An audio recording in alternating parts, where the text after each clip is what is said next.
Punk's already out. Cena's out right now. Guarantee he's going to make the announcer re-announce him and hit him with the 17th time. Never before seen.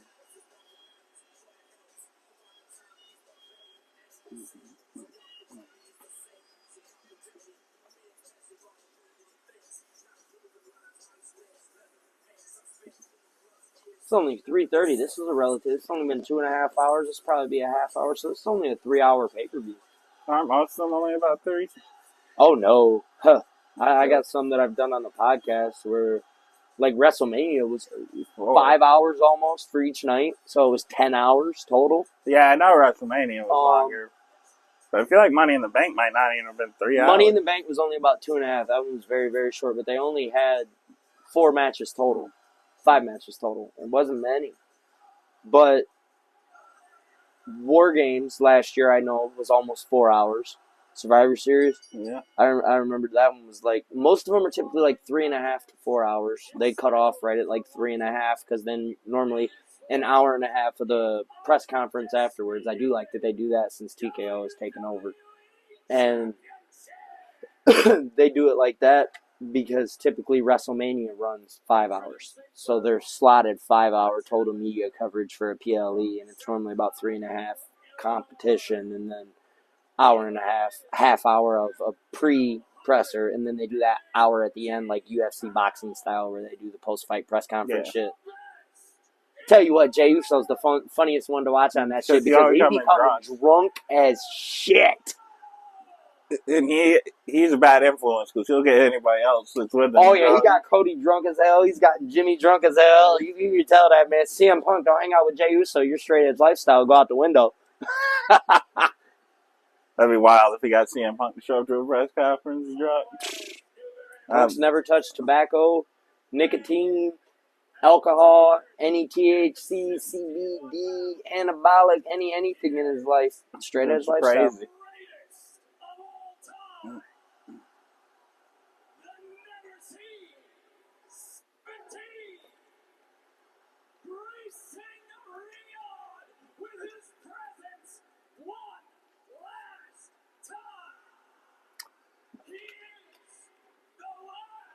I ain't gonna lie, when I watched them do this intro when he was at Van Andel for SmackDown, I did look at Miley and say, you know what?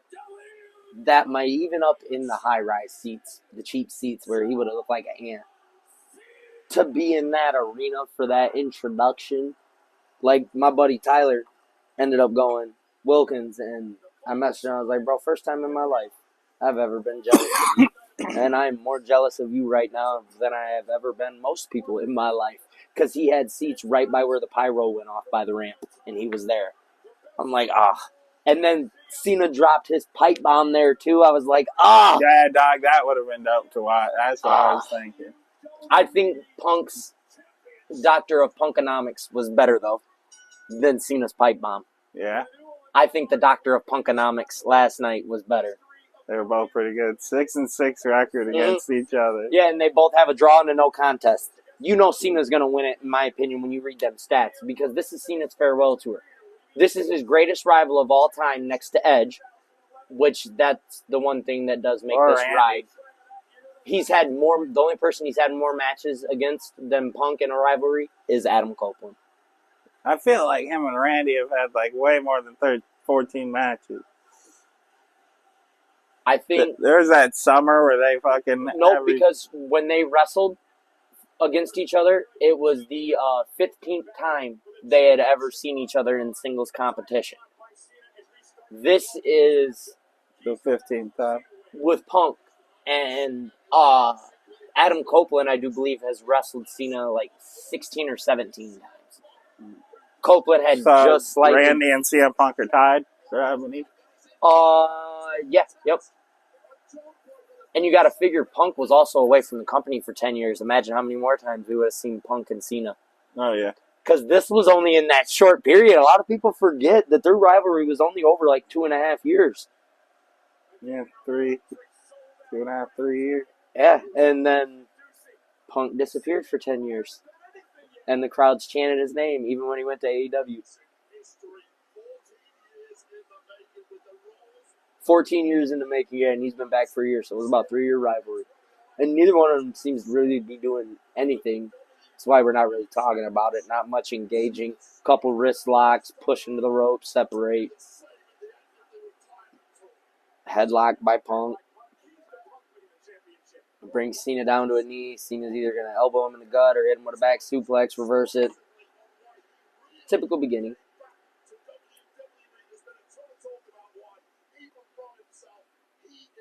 Oh, they're going to chain wrestle?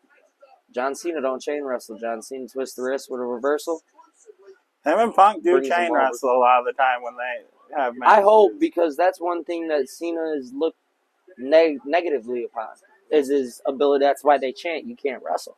It's because he was Roman Reigns before Roman Reigns. He was a big spot wrestler. He wasn't, he hit you with some strikes and shit, maybe a suplex, but as soon as Cena hit that spin-out powerbomb, and then a 5-knuckle shuffle, you knew an attitude. Well, back in the day, it was a FU or a STFU was coming quickly. Yeah.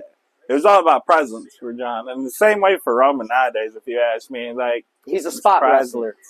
But his presence is demanding. You do notice it. Ooh, Cena had Punk in a head scissors. Punk rolled it over and started hopping back and forth across him like he was jumping rope, and then got up and hit him with his own taunt. Punk back with a side headlock. Cena backs him into the corner. Ref's giving him a 5 count.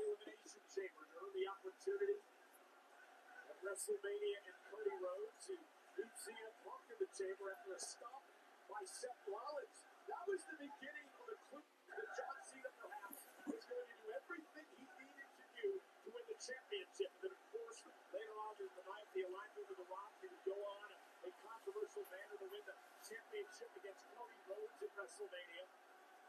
Controversy has been a part of everything. Cena with a wrist lock, side headlock into the ropes. Punk throws him into the other. Big shoulder tackle by Cena, typical Cena. Oh, and then he bows to the crowd.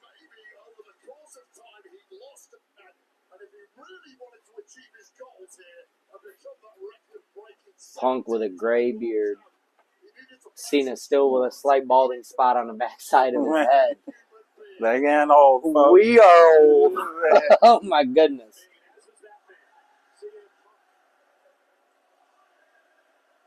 What was that about?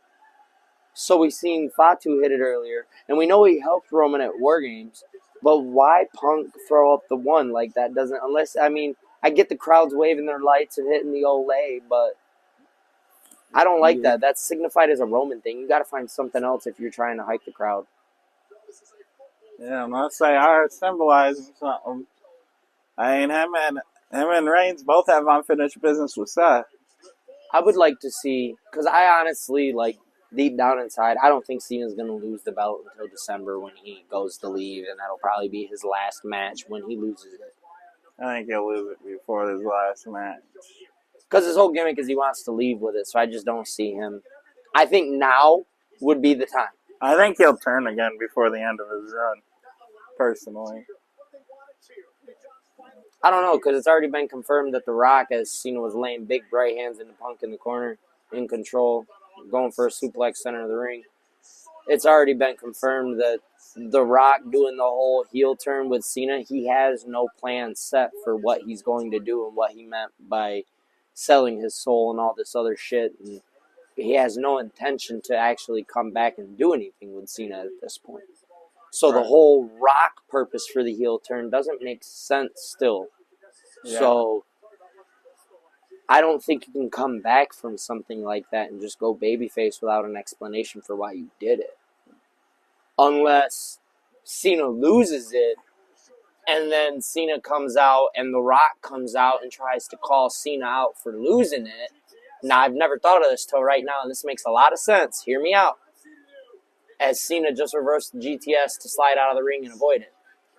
Back and forth, wrist lock, headlock, into the ropes, into the turnbuckle. Nothing real dramatic. Believe me, we would get more focused if it was. Hypothetically, you guys hear me out on this. CM Punk beats Cena. Rollins cashes in. Rollins then has the rivalry with Punk. SummerSlam sets up triple threat because Cena has a rematch clause. Cena loses because Rollins either beats Punk or Punk beats Rollins. Rock then comes out following appearance by Cena. Or Cena comes out first and starts complaining about wanting a shot again at his belt. Rock then comes out and explains, nope, you had your shot, you lost it, you didn't do what you needed to do. Well, then Cena has an issue with Rock saying that, and a rivalry ensues with Cena and Rock. Or I see Cena coming out after losing tonight, potentially Money in Bank being involved, triple threat at SummerSlam, and Cena coming out and saying, I blame The Rock. I was supposed to have sold my soul to you. You were supposed to have helped me. And you allowed for Seth Rollins to win Money in the Bank and cash in, and then put me in I had a 1/3% chance of winning the belt back. What happened to you helping me because I sold my soul to you? And then Cena's last match is with The Rock. Because that was considered his biggest rivalry, the WrestleMania matches with Rock and shit. And they're split 1-1 at WrestleMania still. Mm-hmm. So you got to finish that in some way, shape, or form. Maybe Cena in December says, you know what? I have one appearance left, and because he has, I think, 2 that have been unannounced out of all the ones that he has left. Watch him say, my one is going to be at WrestleMania. I'll see you at WrestleMania, and it's Rock and Cena. Finally. And it's Cena's either that or we got to have Cena and Rock in a big way somehow before that. But I feel like now that I'm watching all this play out, that would make the most sense. As Cena hits a big over-the-shoulder throw on Punk. I can see them Punk kicked out at 2. I can see them going the Cena and Rock route for sure.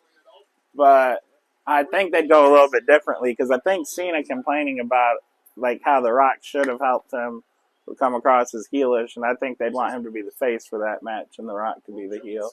This is the final boss. And I think they can make that face where final boss comes out and tries to say, you didn't get the job done, John.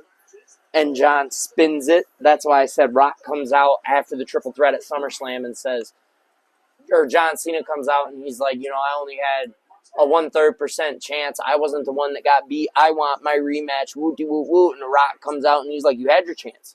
You blew it. You didn't do what you were supposed to do. And then Cena spins it and is like, well, you didn't do what you were supposed to do.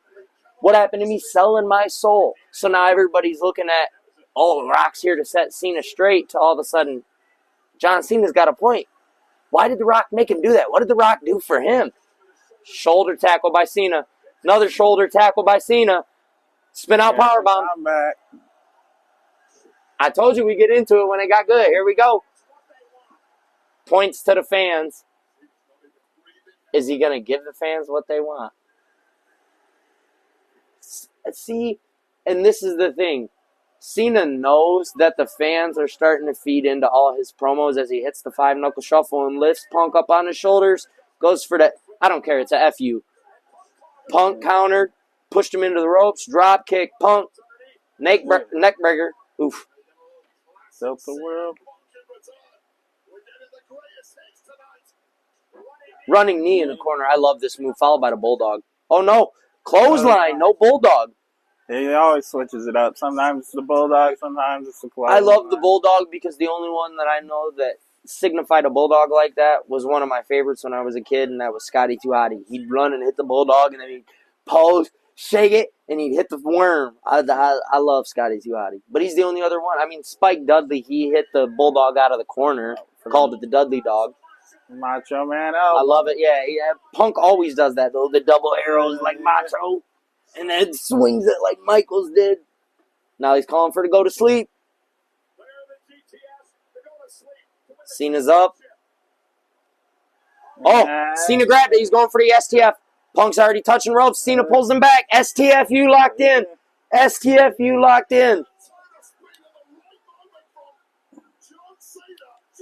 Oh, we're going to get an old school reversal. Reversing into the Anaconda Vice, maybe. That would be nice. Yeah, he's grabbing the wrist. He's grabbing the wrist. He got the leg out. There it is. Old school revert. You way to call it. Way to call it. I can see this match ending the way one of their old matches ended too, where Punk hits him with a top rope German suplex in the 3. I was about to say he's going to roll him into the pin. That's how he all... Gosh, I should have said it out loud so you fans would have understood. Hey, F you! Hey, connects. 1, 2, kick out by Punk. That'd been wild if he got pinned from 1 AA. I don't think that man's ever gotten pinned by 1 Attitude. 1 FU. Yeah. It was never called AA when Punk got hit with him. I understand we went through the PG era and we don't want to call it. That was still the APG era when they were wrestling, wasn't it? No, the PG era kicked in my opinion, probably like 2013-ish. They were leaning towards the PG era, but you still had Dr. Thugonomics and all that after the Attitude Era. That was definitely not PG. But I felt like it was more like in the face of the people that don't. That was not PG. I felt like it was more like 2009, like around WrestleMania 25. It was more. Like No, because DX was on the cover of SmackDown vs. Raw 09. That was when they were making all the Mr. McMahon loves cock jokes when they were making references to roosters and shit. I thought that was the 2006 DX. No, that was the 2010 DX. I didn't think did that. I didn't even notice that CM Punk has John Cena in the STF now. Oh, yeah. Good call. They were so back and forth with just reversing everything.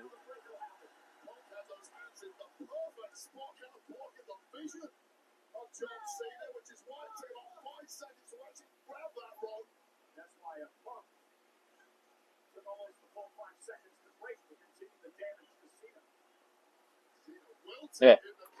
2009, because that's when Vince was the illegitimate father to Hornswoggle. Remember when Hornswoggle was announced as Vince's kid? Everybody thought it was going to be Mr. Kennedy and it ended up being Hornswoggle.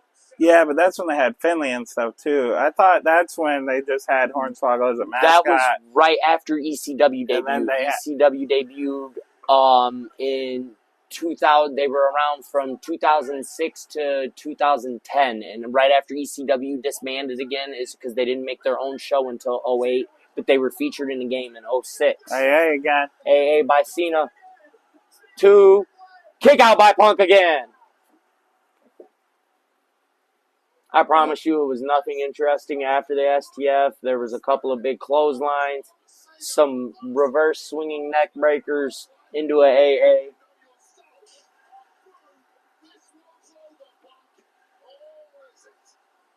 But no, unfortunately, because DX, when they reformed in 09, that was when it was just Shawn and Vince, and that's when they dropped the porta potties worth of shit supposedly on Vince on the ramp. That I thought so when DX came back in 2009, they were facing Legacy, not the Spirit Squad, right?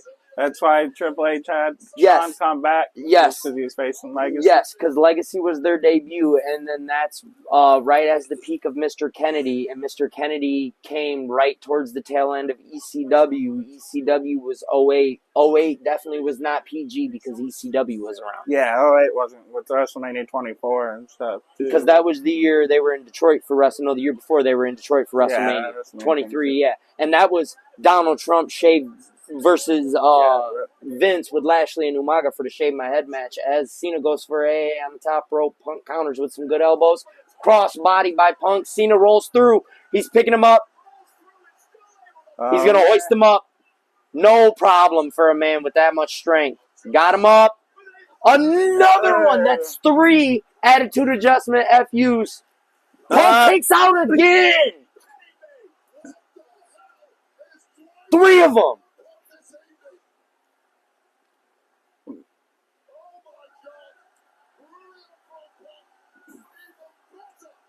Because that's what kind of made everybody say they were pushing the limits with it, is because that's when Mr. Kennedy left, was like 09, 2010, and he was supposed to be the one that was announced as Vince's illegitimate son, but it ended up being Hornswoggle, and then Vince basically said he didn't want anything to do with Hornswoggle because that's not who he thought was going to be his kid, because it was DX that read the results, and Vince didn't believe it, and Hornswoggle partnered up with DX. Okay. Finley was in 06 when ECW first founded, and that's when Hornswoggle was with Finley. Okay. Hornswoggle was basically a mascot in 09 and deemed his illegitimate son, and announced by DX, and that was when they were making all the Vince loves cock jokes, referring to roosters and shit like that. Cena got the title again. This is Cena's finisher. Me and Michael were talking about this last PLE.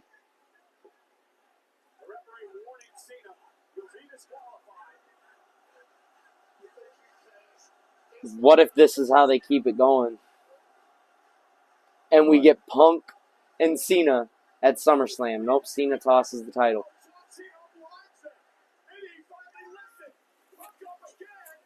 Punk countered. Punk countered. GTS. 2. Oh, and Cena barely kicks out.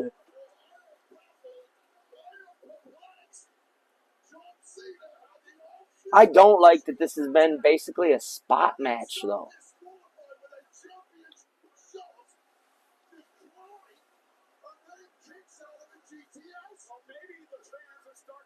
This is not, I've not seen, like, good hardcore reversals, like good chain wrestling, suplex, counter, clothesline, kip up, back and forth. Like, it's been push him into the ropes, hit a big spot, ref breaks him up. Roll out of the ring, hit a big spot. Both lay down for a minute. I mean, John's not the best wrestler nowadays anyway. Like, it's just, I don't think I've ever been bored with a CM Punk John Cena match. Like, Punk hasn't been throwing his kicks or anything. There was a spot where we were talking where he threw some kicks. Yeah, but it wasn't, that was just the leg kick. I want, like, the old CM Punk where they're doing this exchange and he's throwing high head kicks to every right hand Cena throws. Like, shit that made it entertaining. Right.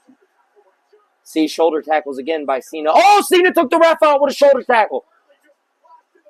And here's a GTS that would win the match, but the ref's gone. 1, 2, 3, 4, 5, 6, 7, 8, 9. Ref laid flat. Oh my gosh. Punk's looking around. He can't believe it. There's a cameraman stationed on the ramp. Somebody's coming out. There's a cameraman stationed on the ramp. Someone's going to come running out. I'm waiting for it. Rollins is going to cash in eventually. Unless the cameraman's there. Burn it down! Seth freaking Rollins. Oh boy. With Braun Breaker and Big Bronson Reed and Paul Heyman. I love the Harlem Heat Flame tribute with the suit. That is a Harlem Heat-esque suit. Shout out to Booker T and Stevie Ray. This briefcase, though. No, he's not in attire to wrestle. Unless that's his whole intention with this. And I'm just going to come out with the crew. I'm going to clean house, and then I'll cash in after everybody's gone.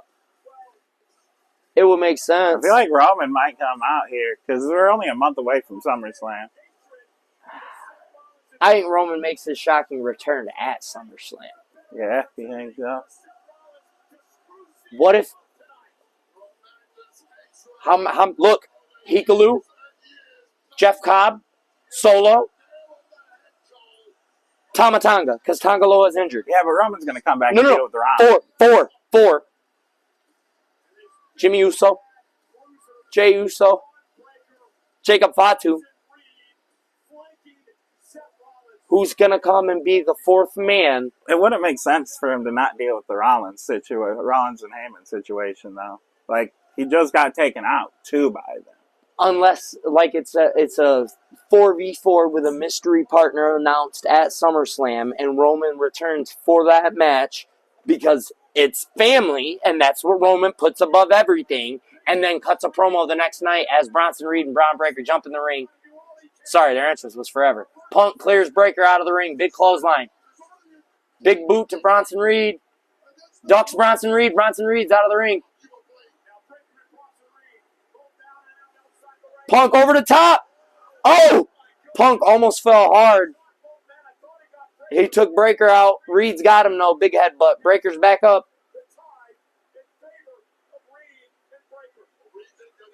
Oh. That was sloppy. They were not timed well together at all. They were supposed to try to pick him up and do a double choke slam. I think Bronson Reed tried to pick up too early. Breaker tried to pick up too early, and then nobody knew what to do, and they just kind of pushed Punk through the table, unfortunately. That was a bad spot.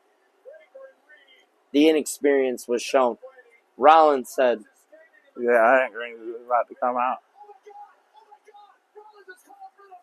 he just called for an official. Oh my God! Cena just took out Charles Robertson, the blonde ref that has been in the company for 20 plus years. He was sprinting. That reminded me of the Money in the Bank. He shoulder tackled him and sent him flying to prevent the ref from getting in the ring and cashing in. Cena just stopped him. Oh, Cena, this is the face turn for Cena. Hey, Rollins! I don't think it's a face turn for Cena. I think he just didn't want his title taken. It is, because he's getting jumped by Breaker and Reed.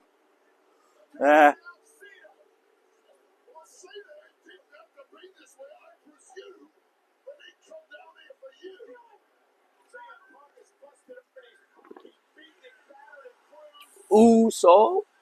No, who's music? Penta! Let's go! Hey, stop short.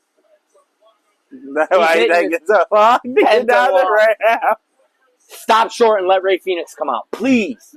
Please. Penta chopping Braun Breaker down. Cierro. Miedo.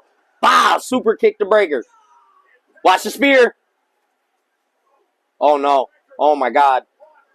Oh! Breaker literally caught him as he jumped and just threw him over his shoulder. On the ramp, mind you. Now just beating Penta down. Sami Zayn.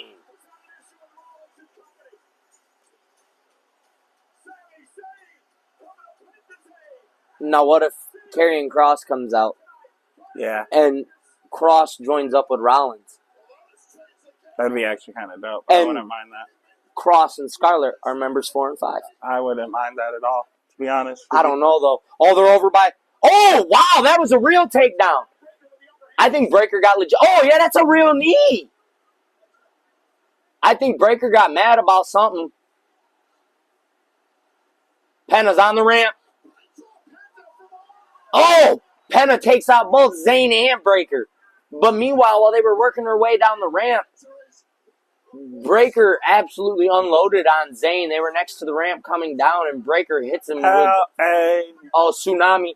Tsunami on Cena. Punk interferes. I want to interfere with shit. Cena got Big Bronson Reed up. The strength is still there. Hey, the Bronson Reed. How much did that take out of John, though? They got to jump.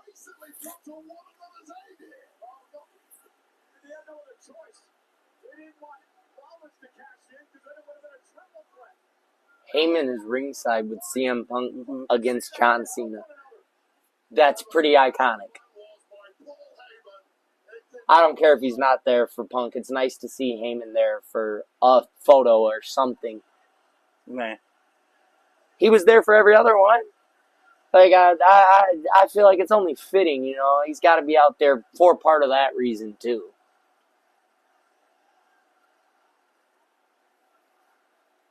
I don't feel like the surprises are done yet. I don't know.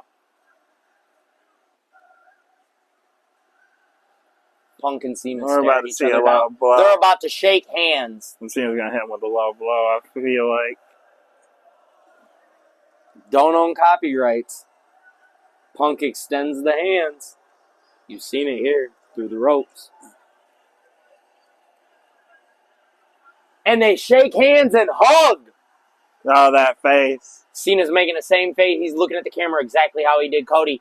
Oh, he went for the low blow. Punk caught it. Punk's got him up. Rollins with the briefcase clean across the forehead. You heard it thump. And then a stomp. Oh, and Cena rolls him out, and the ref's in. 1, 2, 3. Oh.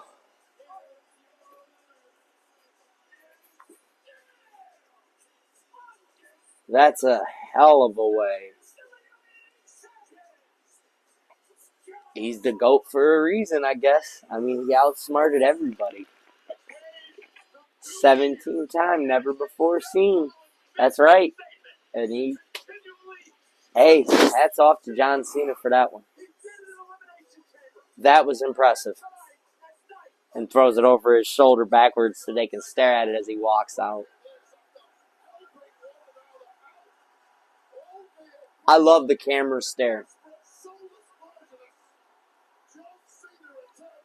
See, now that makes me think that's a call to The Rock. We've had Roman calls and Rock calls tonight. Because when was the last time Cena stared into a camera like that? When he turned on Cody, when he sold his soul, and as Wade Barrett just said, the soulless eyes of John Cena stare into the camera. Man, that shit's crazy. I have no idea where they're going with this. I know where Punk and Rollins are going, and I know that Rollins is gunning for Cena now.